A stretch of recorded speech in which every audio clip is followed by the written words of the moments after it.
Hey there again, trike fans. I'm doing one more video today because I want to point out to you what you can do when you're dealing with, especially when you're dealing with your shifter. Now, I was reading the post today and I came across an article where a guy was lauding the benefits of using an extended warranty. And I agree, the extended warranties are great and you should probably have one on the Can-Ams. But if you're like me and you live in an extended area far, far, far away from a dealer, they serve you no purpose. I live in an area that's 106 miles from the largest uh, metro center in our area, and the only Can-Am dealer located there does not service trikes. Nice, huh? So I have to go 265 miles one way to Vernal, Utah, if I want to enjoy service from the dealer on my Can-Am Spyder. Can't do that. That's just not within reason. So the gentleman was complaining because one of the things that he'd recently had replaced was his right-hand controls. It was on an F3, but they've got those specialized buttons and so on and so forth, and it's a newer control setup than what you see in basically the old classic cycle control with the toggle switches and so on and so forth. Now, I hope you can see this down here. I'll point down a little bit better. So basically what happens, and this has been reported by several people on the SE5, is I've had this happen to me too. You'll be parked, go to lunch, whatever, you go to start, and one, it will either not start, nothing, everything lights up, so on and so forth, but when you go to hit the button to start it, it does nothing. Or B, when you go to switch out of neutral, it won't budge. It won't shift into first, it won't shift into reverse. I've even heard of some incidences where people have parked in gear, stuck in one, they can't get it to neutral, they can't get it to reverse, so on and so forth. Now what's happening in that situation now when it won't start, that's this switch. Both for kill and for your starter switch. Plus you've got the secondary with the mode to take it out of the preload mode or the warning mode that you see when you do that start. Now if your lights are fritzy, and jumpy and they won't stay on bright or they're flashing off and on, that's this switch, and you'll want to check that too. Now again, for the shifting problems, there's your toggle shifter for your tranny. Now you got to remember that, especially if, like on my trike, I've gone through and added a riser now to extend the comfort zone on the RSS bars to an area that I like. I'm an older rider. I put on the riser kit. So when I put on the riser kit, I'm aware of one thing. Now there's certain electronics and functionalities that work in this and so on and so forth, but because these are electrical components, you have to provide these with the source of earth ground to the frame. Everywhere on this portion of your bike, on your handle control, your ignition, so on and so forth, your right hand controls, your left hand controls need a ground. The very basis is that the ground to the electronics, like for this switch, if it needs a grounded switch, that's going to be grounded to the metallic container. Or like with our shifter module, it's going to be grounded to this metallic container. You know, the wires will be screwed in some way or attached to this frame. So this frame then needs to have firm contact with the bar that holds your controls and your hand grips.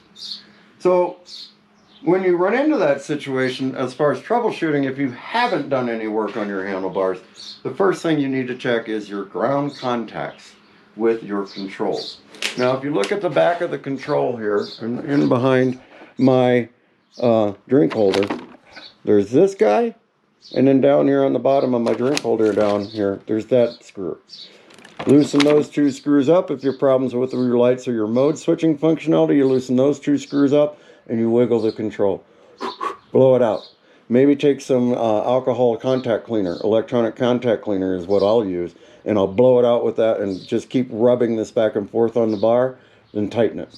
That'll handle your switches, your light switches. Now if you're having problems shifting, it's the same thing. Loosen that screw and the one below it. And wiggle, clean, do whatever. Now, when I first buy a used bike, the last thing that I have in mind is, how is that bike stored?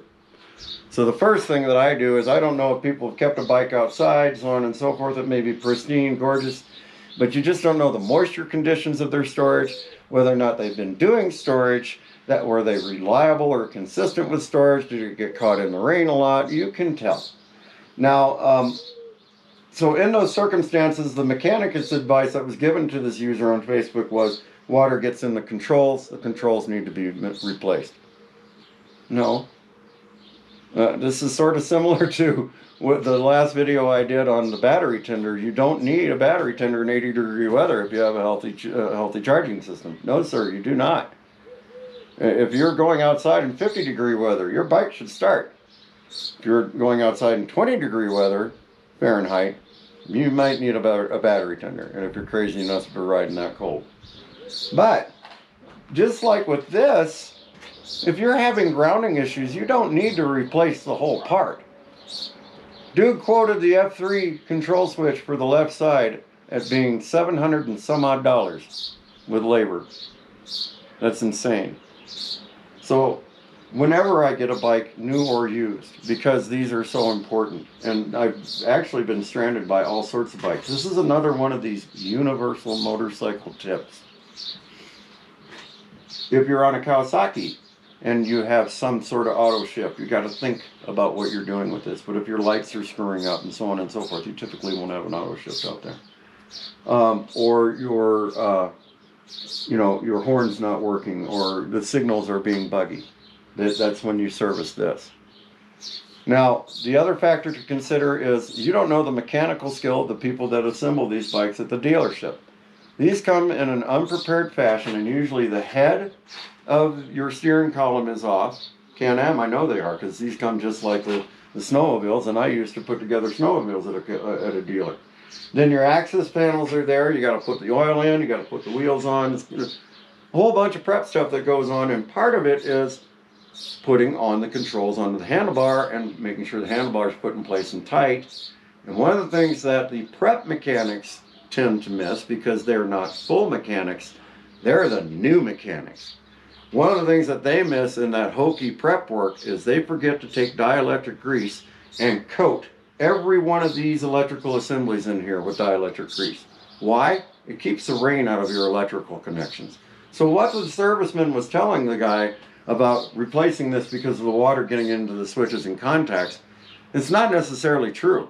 All you have to do is take the thing apart, take some electric spray cleaner, blow out the contacts, make sure they're all cleaned out and all the water's chased out, and then you recoat the electronics inside these controls with dielectric grease. Then you want to make sure and do a second thing to make sure that your ground is going from here, especially if you've done a handlebar extension. Now, like when I put my handlebar extension on, you actually remove the controls from the bar that sticks out the bottom down here, and then you cut it off.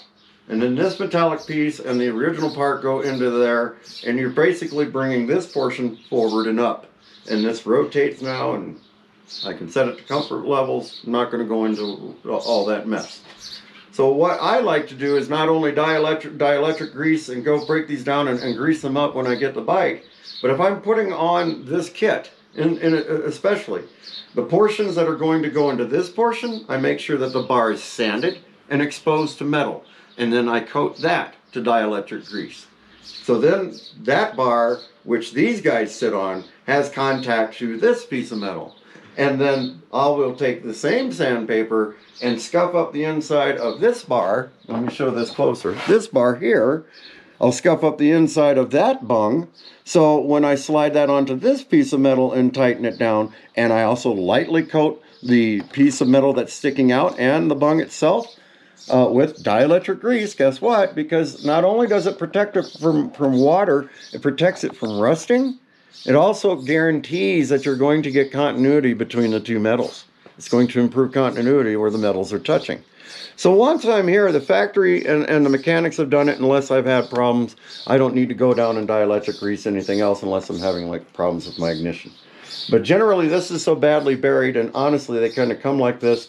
What typically comes off a bike when it comes in, these will be folded down and then the controls will be dangling on the side. So they have to put the controls on and tighten them down. But typically the service centers will forget to use dielectric grease on them, and they leave you hanging in that non-grounded situation. So, if you're out at a coffee shop and you run into a situation where your bike won't go into gear, this is one of the reasons why you want to keep that toolkit in your front. Get out the Allen wrench. There's one in there that fits this. Loosen these slightly and exercise, especially the inside block, because that's your shifter block. That's this guy.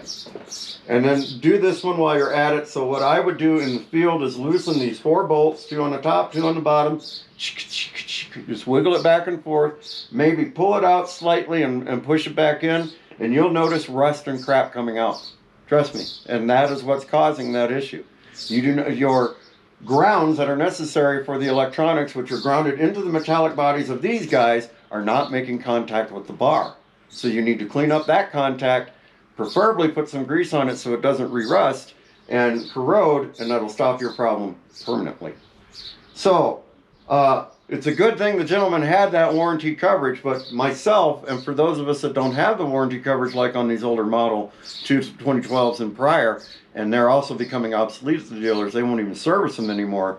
Remember, if you're having problems with the switches on your controls, the problems are actually in your ground contacts with the controls. And you could also be having problems with the switches inside themselves. But for $6 of electronics cleaner and contact cleaner, and for a piece of sandpaper and a $20 tube of dielectric grease, you can permanently fix these problems on this side. I recommend you do both controls, because again, you don't know, especially on a used bike, how they've stored it. You don't know if they parked it outside. You don't know if it's sitting in the rain at night, so on and so forth. And yes, the service guy in my story is partially correct. Water gets in there and shorts the contacts. But had the service guy done their job originally, and done their job correctly originally when they slid these controls on and tightened them down, had they used dielectric grease on the edges of where they make contact with the bars and made sure there's dielectric grease coating the inside electronics so that the contacts that sit in the rain, you wouldn't be having this problem. So when you buy new or used, personally, I would check it. It's an easy adjustment, and if you're riding something with a handlebar on a motorcycle, you should know how to do this. This happens not only on your Can-Ams, this has happened to me on my Harleys, this happened to me on my brand new Indian, riding it home from the dealer. I ran into a situation where my lights failed, and it wasn't the fuse popping. It was this switch did not have contact, so it could not register as high beam. It was only the high beam that failed. So that when you see weirdness in your electronics, to me, especially in a vehicle that runs outside, check your grounds. And when you have time, and as you're servicing your trike, especially older ones, and you've got service panels off and so on and so forth, or you're doing electrical work, that's why you bought the tube of dielectric grease. Hit all of those connectors you can, get them greased up, break them apart, clean them up with the contact cleaner, recoat them with dielectric grease, slap them back together. You'll not only see your system perform better, your electrical charge system will work better as well.